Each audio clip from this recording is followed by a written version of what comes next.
হযরত বেলাল রাদিয়াল্লাহু তাআলা আনহু ডাক দিয়া কয়, ইয়া রাসূলুল্লাহ, নবী গো, ও মায়ার নবী, আমার চেহারাটা কালো, দাঁতগুলা উঁচা উঁচা, জিহ্বাটা কাটা, ওরা মাসুলকানি লোহা গরম করে জিহ্বাতে লাগাই দিছিল। কেন আমি আপনার জিকির করি, আমি আল্লাহর জিকির করি এই জন্য। ইয়া রাসূলুল্লাহ, নবী, আমি ভালো করে আজানটাও দিতে পারি না, জিহ্বাটা খাটো বলে আমার শিন উচ্চারণ হয় না। এরপর আপনি মনের খবর জানেন, আল্লাহ আমার মনের খবর জানে, এই জন্য আপনি আমাকে কদমে জায়গা দিয়েছেন। ইয়া রাসূলুল্লাহ, আমি দুনিয়াতে চলাফেরা করি আর জান্নাতের মধ্যে আওয়াজ পাইছেন, আপনি আমার জিজ্ঞাসা করছেন কি এমন আমল করি যেই কারণে আল্লাহ আমার কদমের আওয়াজের পরিমাণ পাওয়ারটা আল্লাহ আর মর্যাদা বাড়ায় দিছে। এবার ডাক দিয়ে, ইয়া রাসূলুল্লাহ, আমি কালো বলে আমি যখন মসজিদে ইকামত দেই, আমি যখন মসজিদের ভিতরে ইকামত দেওয়ার পরে আপনি নামাজ পড়ান, নামাজের সালাম ফিরাইবার পর সব সাহাবীরা দলে দলে আপনার সঙ্গে হাত মিলায় আপনার সামনে পয়সা পয়সা দিনের কথা শুনে, কিন্তু আমার চেহারাটা কালো বলে, আমার জিহ্বাটা খাটো বলে, আমার দাঁতগুলো উঁচা বলে, আমি দেখতে একটু কেমন কেমন লাগে, এই জন্য আমি শরমে আপনার সামনে যাই না। আজান দেই একামত দেওয়ার পরে একামত দিয়ে আমি ঘরে চলে যাই। কিন্তু আমি সব সময় সাহাবারা যখন আপনার সঙ্গে কথা বলে, ইয়া রাসূলুল্লাহ, ইয়া হাবিবাল্লাহ, নবী গো, সব সাহাবীরা কথা কয়, কিন্তু আমারও তো কথা বলতে মনে চায়, কিন্তু আমার চেহারাটা ভালো না দেখে সুন্দর সুন্দর সাহাবীর সামনে আমি যাই না। কিন্তু আমি একটা আমল নিয়মিত করি, কয় কি, আমি সব সময় ওযু রাখি, ওযু করার পরে অন্য কোনো নামাজ পড়ি না, ওযু করার পরে 2 রাকাত নফল নামাজ আমি পড়ি, ওই 2 রাকাত নামাজ নফল নামাজ পড়িরা আমার আল্লাহরে আমি ডাক দিয়ে বলি, আল্লাহ। সব সাহাবীরা নবীর সঙ্গে নামাজের পর মনের কথা বলে, আমার চেহারাটা ভালো না বলে আমি সামনে যাই না। কিন্তু আপনার বন্ধুর কাছে সবাই কাছে যায়, বন্ধু নবী তাদেরকে ভালোবাসে, আর আমি বেলাল সামনে না গেলেও আপনার বন্ধুর ভালোবাসা যেন আমি বেলালের প্রতি থাকে, এটাই হলো আপনার কাছে আমার ফরিয়াদ।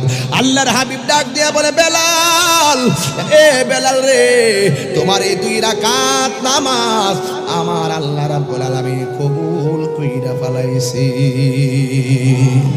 এই বেলাল ডাক দিয়া কয়, নবী গো, ও মায়ার নবী, এই বেলাল রাদিয়াল্লাহু তাআলা তো সেই বেলাল, যেই বেলাল নবীজি ইন্তিকালের পর মদিনা ছাইরা চলে গেছিল, যেই রাস্তা দিয়ে তাকাইলে নবী দেখা যায় না, যেই মসজিদের মেহরাবে ইকামত দিলে নবী দেখা যাবে না, যেই আজানে নবীর নাম নিলে নবী দেখা যাবে না, এই মদিনায় আমি থাকবো না, আমি বরদাস্ত করতে পারবো না। বেলাল সেখান থেকে চলে গিয়েছিল, কিন্তু বেলাল সেই বেলাল, যেই বেলাল আজান দিয়েই তিনি আমার রাসূলের কদমে লুটে পড়েছিল। এই বেলাল রাদিয়াল্লাহু তাআলা আনহু বলেন, ইয়া রাসূলুল্লাহ, জুমার নামাজ পড়াইলেন, এমন কথা খুতবার ভিতরে বলেন, ইয়া সারিয়াতুল জাবাল, ইয়া সারিয়াতুল জাবাল তো আজকের খুতবার বিষয়বস্তু না। আপনি খুতবা দেওয়ার সময় চোখ ডানে নিলেন বামে নিলেন, একটু কেমন কেমন দেখলাম, হঠাৎ করে এমন কেন? আমার নবী ডাক দিয়ে সাহাবীরা রে, আমি নবী যাহা দেখি তোমরা তা দেখো না, আমি নবী যাহা জানি তোমরা তা জানো না, আমি নবী যাহা বুঝি তোমরা তা বুঝো না, আমি নবী যাহা শুনি তোমরা তা শোনো না, আমার নবীকে আমি যাহা দেখি তোমরা তা দেখো না। দলিল দলিল দলিল, ইন্নাল্লাহা যাওয়ালিল আরদা ফারাআইতু মাশারিকাহা ওয়া মাগারিবাহা, আমি নবী দেখি কি জানোনি, আল্লাহ রাব্বুল আলামিন আমার জন্য পূর্ব এবং পশ্চিমকে এমন ছোট করে দিয়েছেন, আমি নবী হাতের তালুর মধ্যে সব দেখতে পারি। তাইলে আপনারা বলেন, বাগুনিয়া পাড়ার দিকে মদিনা দূরে হইতে পারে, মদিনাওয়ালার জন্য কি বাগুনিয়া পাড়া দূরে নাকি? আর জোরে কোনা দূরে নাকি? আল্লাহর হাবিব ডাক দিয়া বলে, বেলাল,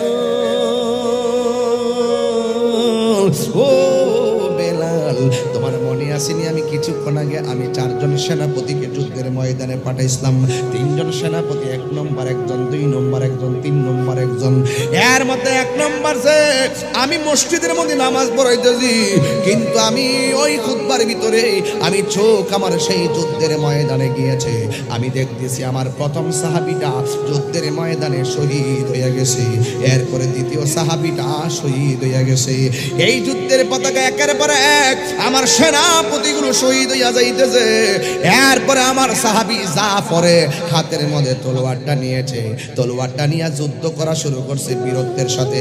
জাফরের সঙ্গে কেউ পারে না। এরপরে কাফেররা সিদ্ধান্ত নিল এই জাফরের সামনে সম্মুখ যুদ্ধ করে পারা যাবে না, চতুর্দিকে যুদ্ধ চালাইতে হবে। ডানে এক গ্রুপ, বামে এক গ্রুপ, সামনে এক গ্রুপ, পিছনে এক গ্রুপ, এমন ভাবে জাফরকে বের দিয়ে ফেলাইছে। জাফরের সাথে জাফর রাদিয়াল্লাহু তাআলা আনহু এমন ভাবে যুদ্ধ শুরু করলেন। বন্ধুরে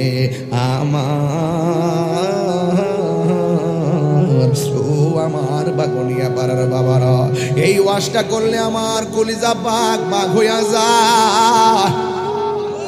আমার তো মনে হয় যে এই মানুষগুলা বাগুনিয়া পাড়া এই 11:30 পরে কুয়াশার মধ্যে বইয়া থাকে নবীর ওয়াজ শুননা যেমনে পাগল।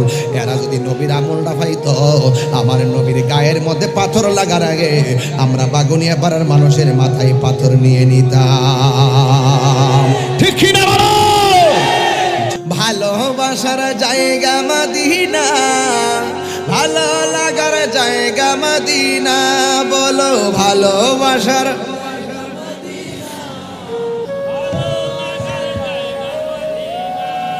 এত সুন্দর জায়গা কোথাও দেখি না, এত সাজিয়েছেন দয়াল রব্বানা, সাজিয়েছেন দয়াল রব্বানা, ভালোবাসার জায়গা মদিনা, বলো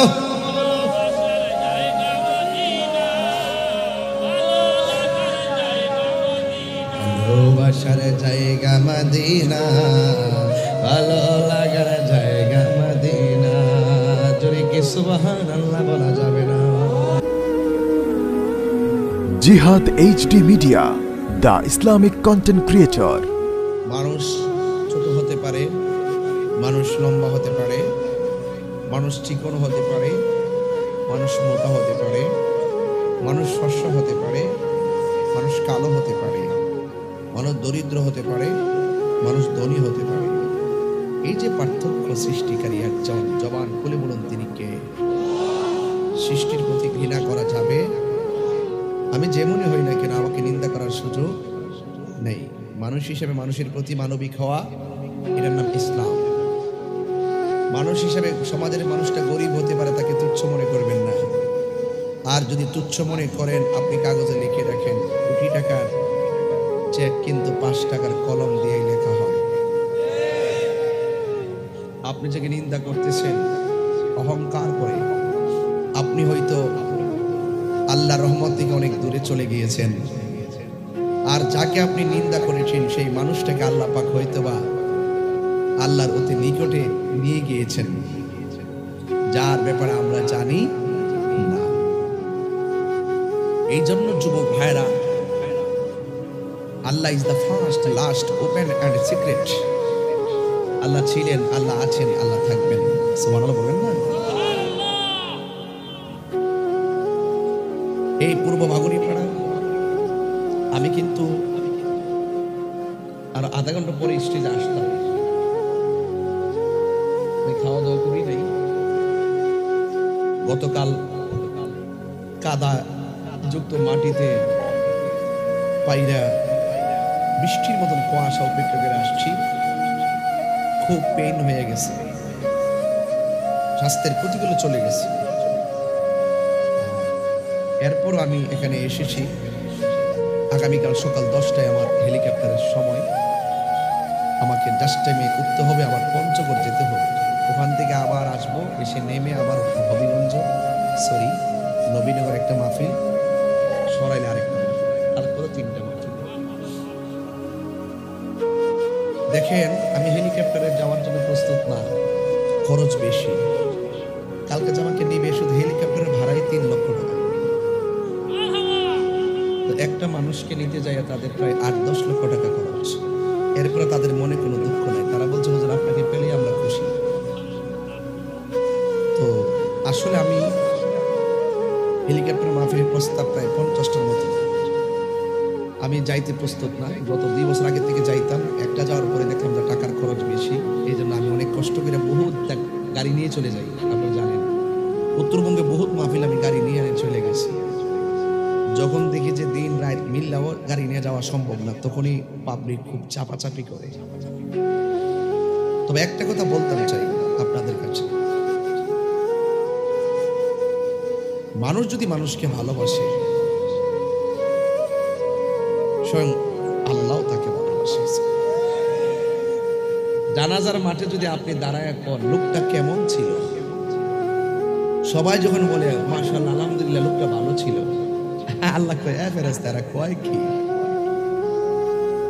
এমন কিছু গুনাহ করছে পৃথিবীর মানুষগুলো জানে না, আমি আল্লাহ জানি।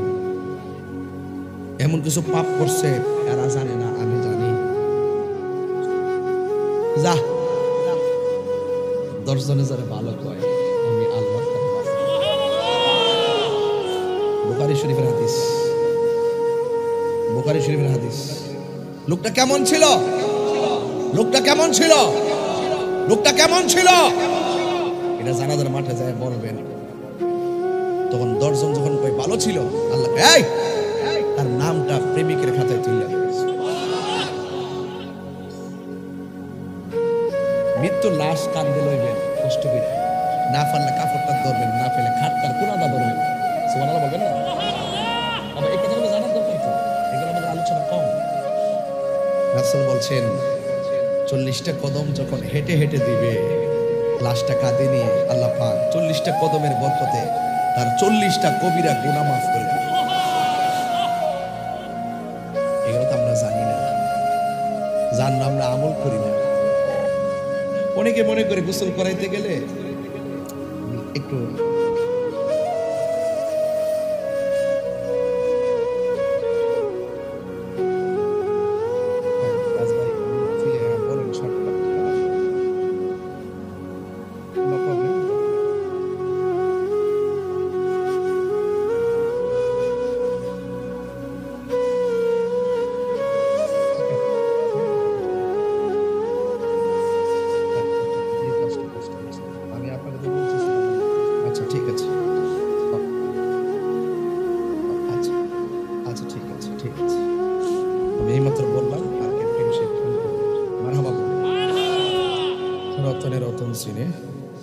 ভ্রমর সিনে মধু, মুরুক্ষ বাঙালি সিনে কাঁচা মরিচে কদু।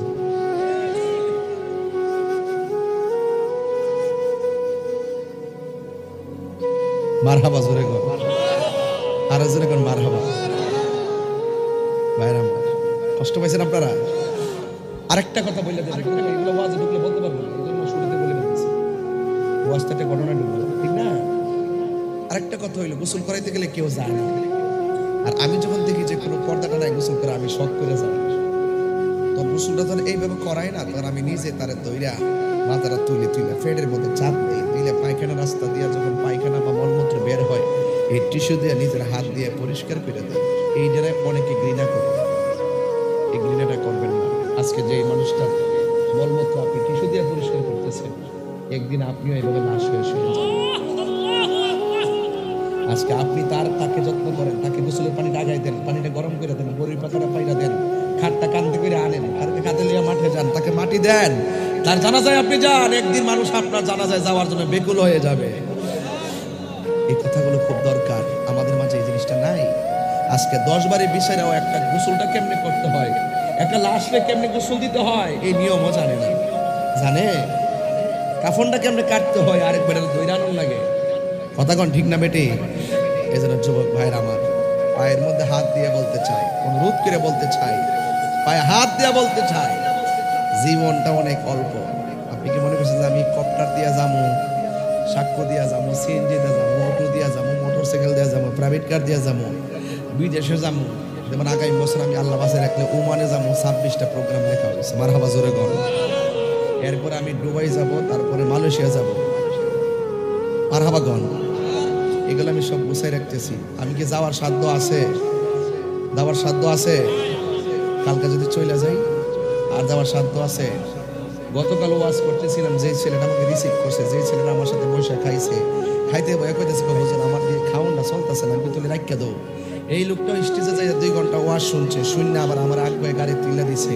আমি 1 ঘন্টার সামনে যাইতে পারি না, পরে খবর পাইলাম তারে কেড়া তারে খুবই মাইরা ফেলাইছে। আপনারা ওয়াজটা শুনছেন কিনা আমি জানি না, আমি নিজে দুঃখ প্রকাশ করছি। এবং আমার বলতে আমি কিন্তু আপনার সংগঠনের সহসভাপতি। নিঃশ্বাসের কোনো বিশ্বাস, আজকে ছেলেটাকে কুবাইয়ে মেরে ফেলছে, অথচ আমি ওই ওয়াজি কালকে বলছিলাম, গতকাল বলছিলাম, ঝগড়া করার অসুবিধা নেই, কিন্তু মানুষকে খুন করে না। একটা মানুষকে খুন করা মানে পৃথিবীটাকে খুন করা, কথা কোন ঠিক কিনা? আল্লাহ না করুক ছেলেটা মারা গেছে, তার কপালে মৃত্যু লেখা আছে। আমি যে গাড়িটা টান দিছি, আমি যদি অ্যাক্সিডেন্টে আমার মরণটা লেখা থাকতো, কিছু করার ছিল, তাহলে এই ভাগনি পাড়া কি ওয়াজ করতে পারতাম? মাহফিলটা কিন্তু ঠিকই চলতো। আমার জায়গায় আরেকজনকে ফোন দিয়ে ইমার্জেন্সি আনতেন, মাহফিলটা চালাইতেন। এই পৃথিবীর কাহার জন্য কাজ থেমে থাকে না। আপনি মরে গেলে মনে করতেছেন যে আপনার স্ত্রী সারা জীবনে আপনার জন্য কাঁদবে, অসম্ভব। গণব 2 মাস 3 মাস 4 মাস, গণার পরে তো পাশের বাড়ির মহিলা এক কইব, কি থাকো তোমার জামার কপালে নাই, মরে গেছে, ওই দিন এমনি সব। এই কথা শুনে মন বেড়ে যাবো। আপনি কবর গেলে আপনার বিয়ের অনুষ্ঠান বন্ধ থাকবে না। ওই দেখবেন আপনার ছেলের বিয়ে হইতেছে, মেয়ের বিয়ে হইতেছে, ব্যাংকের টাকা তুই লাইন না, ওরা ওদের মতো করে চলতেছে। তার মানে আমি বুঝাইতে চাইতেছি এই পৃথিবীর কেউ কাহারও না। আজকে আমাদেরকে সারা জানে 50 বছর আগে কবরটা ধুইতে রইছে, এখনো তো কবরটাতে ফিরে রইছে। বৃষ্টির পানি ঢুকতেছে, গলা পর্যন্ত পানি হয়ে যেতেছে, হাড্ডি গলা মাটিতে মিশে যেতেছে, কোনো খবর নাই। তো আপনি ওনাকে দিয়ে আপনাকে কম্পেয়ার করেন, একদিন আমরা এইভাবে পড়ে থাকবো, আমাদের খবর পৃথিবীর কেউ নিবে না। এই জন্য আপনার করণীয় কি? আপনার করণীয় হইল মাটির উপরে থাকতে আপনি আল্লাহ চিনতে হবে, মাটির উপরে থাকতে রসুল চিনতে হবে, মাটির উপরে থাকতে আপনাকে হক কথা বলতে হবে, মাটির উপরে থাইকা সত্য কথা বলতে হবে। আপনি মাটির উপরে চললে আল্লাহর সঙ্গে নাফরমানি কইরা, নবীর সঙ্গে নাফরমানি কইরা মাটির তলে যায়া বেহেশতের টিকিট নিবেন গা। ইন্নাকা লা তাজরি মিনা শাওকিল ইনাব। আঙ্গুরের গাছ থেকে কাঁঠালের আশা করা যায় না, পচা বীজ মাটিতে লাগাইয়া গাছের আশা করা যায় না। ঠিক মাটির উপরে আপনি 2 নম্বরই কইরা মাটির নিচে জান্নাতের আশা করা যাবে না। যা করতে হবে মাটির উপর থেকে করতে হবে। আর দুনিয়া মাজরাতুল আখিরা, দুনিয়াটা হলো আখিরাতের কৃষি ক্ষেত, কথা বলেন ঠিক কিনা? এই জন্য যুবক ভাইরা আমার, আপনাদের বয়স অল্প, এই সময়টা অনেক দামি, অনেক দামি। এই সময়টাকে কাজে লাগানোর জন্যই তো আপনারা মাহফিলে এসেছেন। আপনারা বাগুনিপাড়ার শ্রেষ্ঠ সন্তান, স্বাস্থ্যগঞ্জের শ্রেষ্ঠ সন্তান। এই কুয়াশার ভিতরে আপনারা ঘরে না ঘুমিয়ে এই মাহফিলে এসেছেন। দুনিয়া কে লিয়ে आखिरत बर्बाद ना करो, किसी इंसान को खुश करने के लिए अल्लाह को नाराज ना करो। दुनिया दुनिया করে আখিরাতকে বরবাদ করা যাবে না। দুনিয়ার কোনো মানুষকে খুশি করতে গিয়ে আল্লাহকে বেজার করা যাবে না। আমাদের মধ্য থেকে মানবতা উঠে গেছে। আরে আপনি কে কোন দল কোন আমি জানি না। ফজরের নামাজের পর ফেসবুকটা ঢোকার পরে দেখলাম রেল লাইনের নাট বল্ট খুলে রাখছে, ট্রেন আইসা উল্টাইয়া পইরা বগিটুকি থেকে পইরা মানুষ মারা গেছে।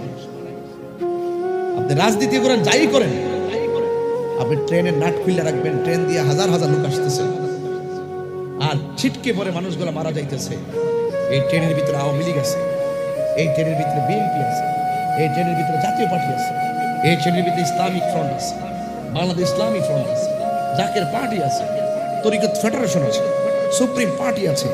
রাজনীতি করে না এমন দলও আছে, শিশু বাচ্চাও আছে, রোগীও আছে, অসুস্থ লোকও আছে। আপনি একটা নাট খুইলা দিয়া কেমন রাজনীতি, কথা বলেন ঠিক না বেঠে? Humanity is the very important element for our life. আজকে আমরা মানবতা ভুলে গেছি, দুনিয়ার ক্ষমতার জন্য অন্ধ হয়ে গেছি। আপনি গাড়ি থেকে আগুন ধরে দিলেন, এটা কিসের রাজনীতি? আমি চাই আপনি রাজনীতি করেন, মানুষকে ভালোবেসে করেন। কাহারও ক্ষতি করে যারা রাজনীতি করে, নিজের স্বার্থ হাসিল করতে চায়, তারাও দেশের দুশ্মন, কথা বলেন ঠিক?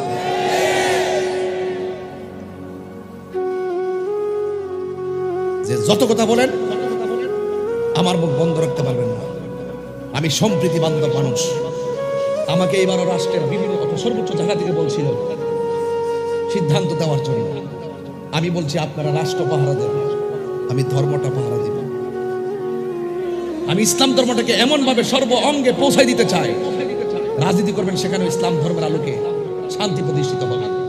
আপনি পরিবার চালাতে চান, আমি চাই সেই মেসেজটা আপনাকে দিতে, যেই মেসেজটা গ্রহণ করলে আপনার ঘরটা শান্তিতে চলবে। আমি চাই আপনি ওয়াজ করবেন, এমনভাবে ওয়াজ করবেন, আপনি এমনভাবে কথা বলবেন যে কথার মাঝে কোনো উগ্রতা থাকবে না। আপনার দ্বারা ইসলাম যে রিয়েল মেসেজ, সুফি দর্শন, যে ইসলাম যে সুফি দর্শনের উপর ডিপেন্ডেন্ট, আহলে সুন্নাত ওয়াল জামাতের যে মূল আদর্শ, যে আদর্শের উপরে ছিল বাবা শাহজালাল, যে আদর্শের উপরে ছিল শাহ কোরআন, যে আদর্শের মধ্যে ছিল ফতে গাজী, আদর্শের মধ্যে ছিল নাসিরুদ্দিন শিবা শাহ, আদর্শের মধ্যে ছিল হযরতে বাইজিদ বুস্তামি, আদর্শের মধ্যে ছিল আমানত শাহ, আদর্শের মধ্যে ছিল গরিবুল্লাহ শাহ, আদর্শের মধ্যে ছিল মিসকিন শাহ, আদর্শের মধ্যে ছিল ফতে আলী, আদর্শের মধ্যে ছিল গনি শাহ, আদর্শের মধ্যে ছিল ফয়জউদ্দিন শাহ, আদর্শের মধ্যে ছিল কেল্লা বাবা, আদর্শের মধ্যে ছিল সকল আল্লাহর ওলিগণ। যেই পথ হলো শান্তির পথ। কথা বলেন ঠিক না?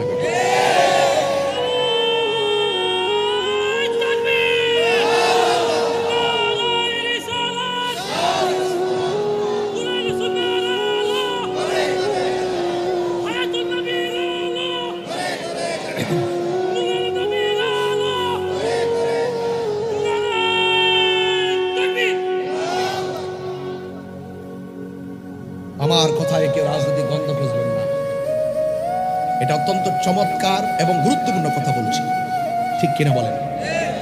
আমি মাঝে মাঝে আশ্চর্য হয়ে যাই। কেমন আশ্চর্য হয়ে যায় দেখেন, মিসগাইড করে মানুষকে বেশি।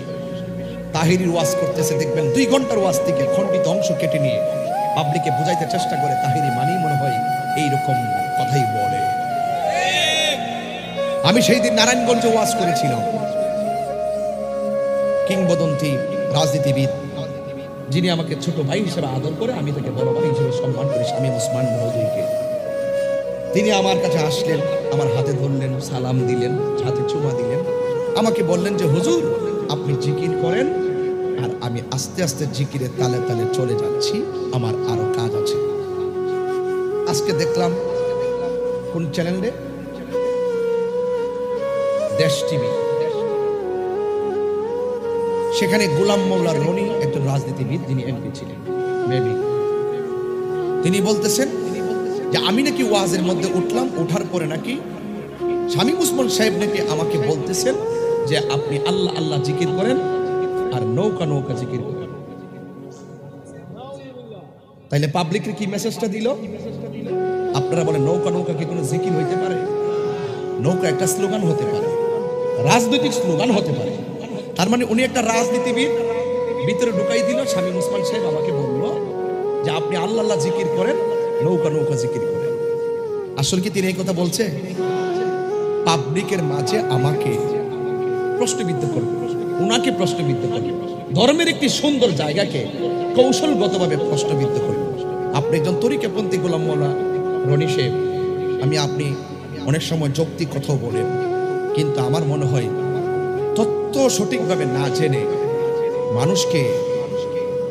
মানুষকে মিসগাইড করা উচিত নয়। আমি বলবো রাজনীতি করেন, করার মতো করেন, পৃথিবীর দুনিয়া করে আখিরাতকে বরবাদ করে দিবেন না। দুনিয়ার কোন মানুষকে খুশি করতে গিয়ে আল্লাহকে বেজার করা যাবে না। আপনি জানেন না, মাল্লাহুল মাওলা ফালাহুল কুল, যে এই ব্যক্তি আল্লাহর হয়ে যায় সারা পৃথিবী তার হয়ে যায়। তো আপনি আমার পিছনে লেগে হবে কি? আমার কপালে আলু ভর্তা লেখা আছে, এটা আমি এখনো খাই নাই। ওই মাহফিল করে আসছি, এখন মাত্র 25 মিনিট 30 মিনিট আমি এখানে আসছি। আমি বসিও নাই, কালকে সকাল ফ্লাইট যাবো এক জায়গাতে, আমি দৌড়াই চলে আসছি। আপনাকে ভালো করে বলতে চাই, আমার সুন্নি ভাইরা যারা সুন্নি হইছেন, সঠিকভাবে সুন্নিটাকে বুকে লালন করেন, দালালিতে পা দিয়ে না, দলিলের জোরে চলেন। আপনার পৃথিবীটা চুলের চাইতে চিকন হবে না, পুল সিরাতটা সারা পৃথিবীর চাইতে প্রশস্ত হয়ে যাবে।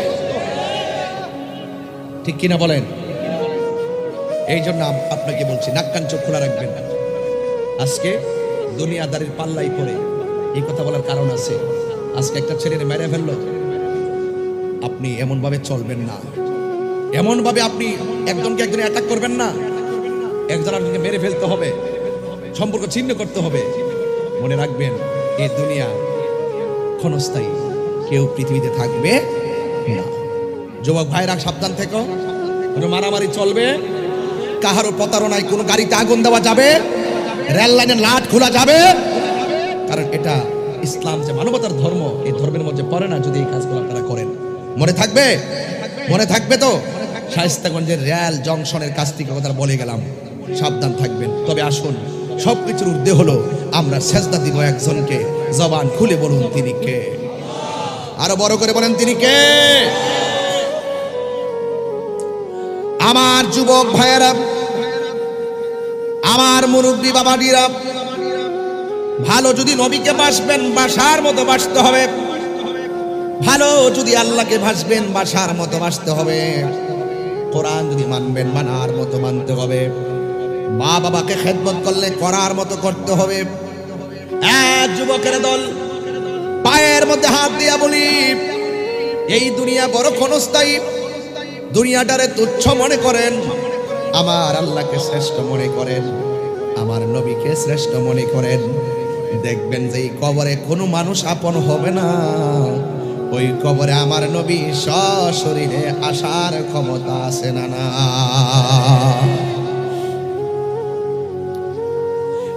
আমার ভাইয়েরা, আমার মুরব্বী বাবাজিরা, সাহাবায়ে কেরাম আমার নবীকে কেমন ভালোবাসতো, আল্লাহর ওলিরা নবীকে কেমন ভালোবাসে। এই জন্যই তো আল্লাহ রাব্বুল আলামিন বলে দিয়েছেন, তুমি যদি না জানো, যিনি জানে তার কাছে যাও। আরেকটা কথা কোরআনের মধ্যে আমার আল্লাহ রাব্বুল আলামিন বলেছেন, যারা জানে আর যারা জানে না এরা কখনো এক হতে পারে না। কথা বলেন ঠিক কিনা? এক হতে পারে? যারা জানে আর যারা জানে না এরা কখনো এক হতে পারে না। এই জন্য আমার যুবক পায়ের মধ্যে হাত দিয়ে বলি, শীত কন কন করতেছে, একদম শীতে সবাই জর্জরিত হয়ে গিয়েছেন। কিন্তু মনে রাখবেন, এই কুয়াশাকে উপেক্ষা করে যারা নবীর মহব্বতে মাহফিলে এসেছেন, আমার আল্লাহ রাব্বুল আলামিন এই শীতের উসিলায় আমার আল্লাহ এই ত্যাগের বিনিময়ে আমাদের কবরবাসীর কবরের আযাব মাফ করতে পারে কি পারে না? পারে। আমার যুবক ভাইয়েরা, অনুরোধ করে বলি, পায়ের মধ্যে হাত দিয়া বলি, আবারও বলি, নিঃশ্বাসের কোনো বিশ্বাস নাই। তুমি কি দেখো না মুরব্বীর দাড়ি গুলা পেকে গেছে? এই মুরব্বীর বাহারটা কেমন ছিল আপনারা দেখেছেন? উনি কত শক্তিশালী ভাবে চলতো, কিন্তু আজকে তিনি চেয়ারের মধ্যে বসে বসে ওয়াজ শুনতেছেন। মানুষ মেনে নিতে বাধ্য। আপনারা যারা এসেছেন আপনারাও মেনে নিতে বাধ্য হবেন। আমার ভাই 4 দিন আগে স্ট্রোক করে হসপিটালে এখনো ভর্তি। হঠাৎ করে স্ট্রোক করলো, হাত পাটা নিয়ে নিল, নাড়াইতে পারে না। দোয়া করতেছি, লাখো লাখো মানুষ নিয়ে দোয়া করতেছি। এখনো থেরাপি দেওয়ার জন্য ডাক্তারকে যোগাযোগ করে পাঠাইছি। হ্যাঁ যুবক ভাইয়ের আমার, অথচ আমার ভাই হাত দিয়া কত কাজ করছে। এই হাতটা যখন ড্যামেজ হয়ে গেল, তিনি বুঝতেছেন হাতের দামটা কত, তিনি বুঝতেছেন পায়ের দামটা কত। 2টা বাল্ব গেলে বোঝা যাবে বাল্বের দামটা কত। 2টা কিডনি গেলে বুঝবেন কিডনির দাম কত। 2টা চোখ গেলে বুঝবেন চোখের দাম কত। অথচ আল্লাহ আমরার হাত ভালো রাখছে। দৈনিক 3টা 4টা করে মাহফিল করি, এত জোরে চিল্লায়, 1 ঘন্টা মাইকিং করলে গলা ভাঙ্গা যায়। অনেকে আমার জিজ্ঞাসা, হুজুর এমন ভাবে চিল্লান গলা কেন ভাঙ্গে না? আমি বলছি না গলা ভাঙ্গে, কিন্তু যতটুকু ভালো থাকি, সুখে থাকলো আমার রব যিনি, দুঃখে থাকলো আমার রব তিনি। আলহামদুলিল্লাহ আলা কুল্লি হাল। আমি বলি আমার কোনো শক্তি নাই, সুন্দর করে কথা বলা, কণ্ঠ দিয়ে কথা বলা, আর মনের মাধুরীতে মিশে কথা বলা, আর কোরআন তেলাওয়াত করা, এই সুন্দর পিছনে একজন কারিগর। জবান খুলে বলুন তিনি কে? গোলাপ ফুলের ভিতরে গন্ধটা যেমন, আমার আল্লাহ রাব্বুল আলামিন আর হাবিব হলো তেমন। জোরে কোন সুবহানাল্লাহ। আল্লাহ মানা নবী মানা নয়, নবী মানলে আল্লাহ মানা হয়। কথা বলেন ঠিক কিনা? এই কথা তাহিরি কয় না, এই কথা তাহিরি কয় না, আল্লাহ তাআলা কয় আল্লাহ মানা নবী মানা নয়, নবী মানলে আল্লাহ মানা হয়। ঠিক কিনা? এ বন্ধুরি, ও যুবক ভাইয়েরা আমার, অনুরোধ করে বলি, পায়ে ধরে বলি, এই আজকের মাহফিলটা সত্যি কেমন কেমন যেন লাগতেছে। মানুষগুলা এত নীরব, আমি কথা বলছি 20 মিনিট, একটা মানুষ মাথা লড়াই নাই। অথচ আগে আইসা 12 মিনিট খুতবা পড়ছি, 30 মিনিট জিকির করছি, এরপরে ফুস্টার পড়ছি, 1 ঘন্টা গেছে গা, আর আধা ঘন্টা ওয়াজ করে গেছি গা। এখন মনে মনে ভাবতেছি হায়াত কইমা যাইতেছে, যতটুকুন কথা বইলা দিয়া যাইতে পারি। একটা লোক যদি হেদায়েত হয়ে যায়, এই ওসিলা আমার জীবনের গুনাহ মাফ হইতে পারে কি পারে না?